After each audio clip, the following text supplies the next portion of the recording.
ডুকলি ব্লকের 23টি পঞ্চায়েতের জনপ্রতিনিধিদের নিয়ে একদিনের প্রশিক্ষণ শিবির অনুষ্ঠিত হয় সোমবার।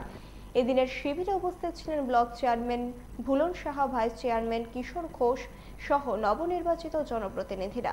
এদিন সরকারি নিয়মাবলী, এলাকার উন্নয়ন সহ নানান বিষয়ে জনপ্রতিনিধিদের প্রশিক্ষণ দেওয়া হয়।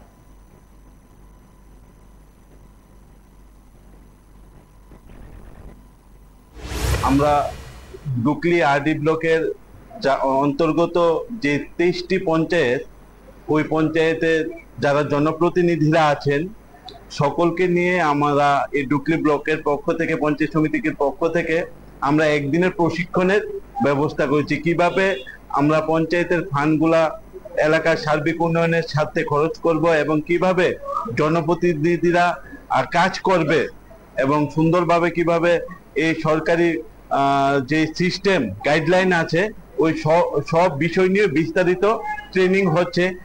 এখন বর্তমানে একদিনের ট্রেনিং এর ব্যবস্থা হয়েছে, পরবর্তী সময়ে আমরা আরো 2 দিন 4 দিনের ট্রেনিং এর ব্যবস্থা আমরা করব।